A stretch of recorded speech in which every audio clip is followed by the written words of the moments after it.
와 교사로 넘어가도록 하겠습니다.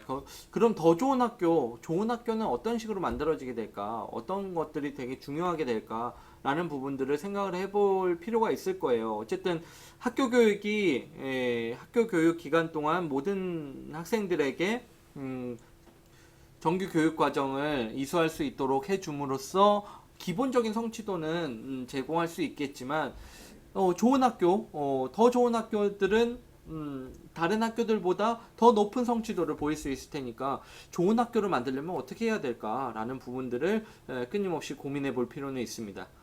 네, 학교 효과 어떤 부분에 있어서 효과가 있어야 학교 효과가 뛰어나다라고 하는 것인가를 생각을 해보면 기본적으로 학업 성취에 효과 있는 학교들을 얘기를 하고 있습니다.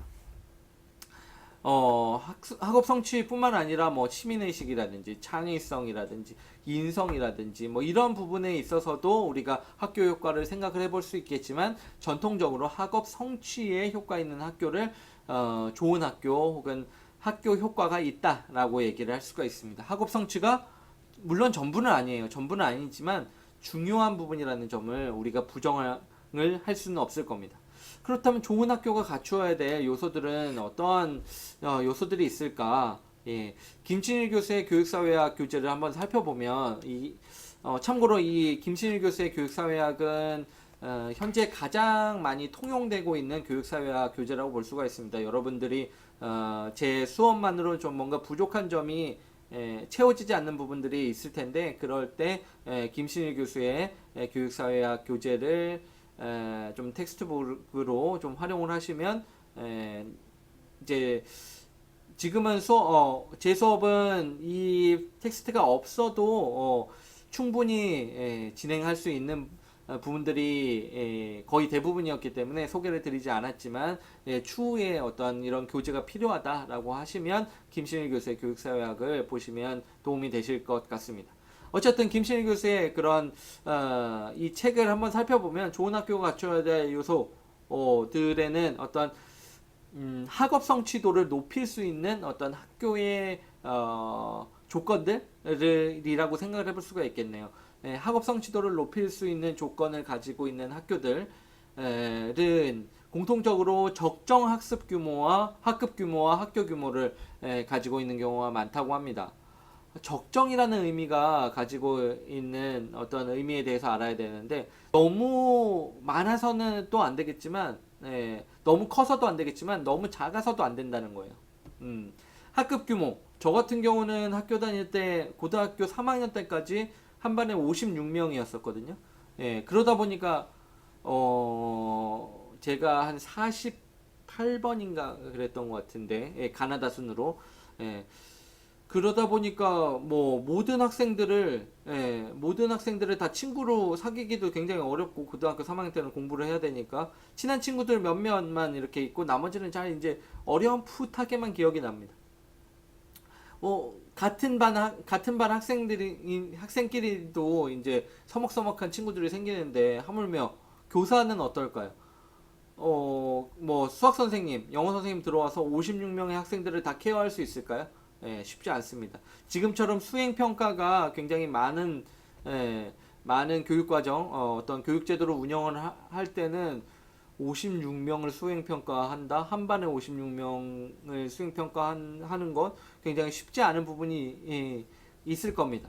그렇기 때문에 학급 규모는 사실 작은 편이 굉장히 교육의 어떤 성과를 높이는 데 있어서 유리한 측면이 있습니다. 과외를 생각을 하시면 되겠죠. 1대1로 과외를 받는 게 훨씬 더 교육의 효과가 뛰어날 수밖에 없는 점. 1대1로 맞춤형 수업이 가능하고 즉각적인 피드백, 또 구체적인 피드백이 가능하기 때문에 그리고 그 개인의 어떠한 부족한 부분에는 더 시간을 많이 투자하고 그 넘어가도 되는 부분에서는 좀 슬슬 넘어가고 이런 식으로 조정이 가능하기 때문에 교사 1인당 학생 수가 적으면 적을수록 어떤 학업 성취도는 올라가기 마련입니다. 그러나 그렇게 단편적으로 생각하기에는 조금 또 우리가 생각해 볼 점이 작은 학급 규모를 가지는 경우에는 작은 학교일 가능성이 굉장히 높기 때문에 그 작은 학교들은 어떠한 문제점들을 한계들을 가지고 있을까요? 한 선생님이 여러 개의 교과목을 맡는다거나 또 더 안 좋은 더 열악한 환경에 있는 경우에는 한 명의 교사가 여러 학년의 학생들을 가르치게 되는 그러한 좀 환경을 좋지 않은 환경을 마주하게 될 가능성이 높습니다. 그렇기 때문에 작은 학급 규모 자체는 굉장히 중요할 수 있지만 작은 학급 규모가 작은 학교 규모와 이렇게 연관성이 굉장히 높기 때문에 작다고 해서 무조건 작은 학급이 더 학업 성취도가 교육적인 성취도가 높을 것이라고 확언을 할 수는 없다라는 점을 우리가 생각을 해볼 수 있어야 되겠습니다. 어떤 농어촌 학교, 소규모 학교의 어떤 통폐합 얘기를 통해서 우리가 생각을 해볼 수 있는 부분이죠.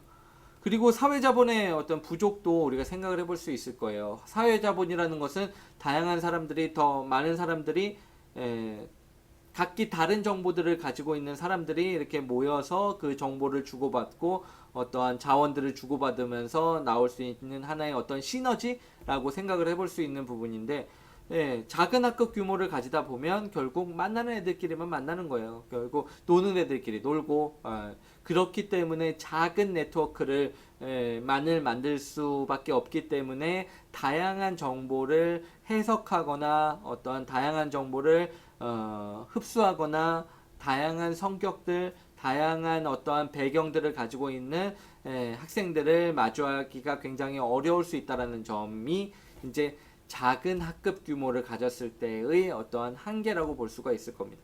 크면 안 좋아요.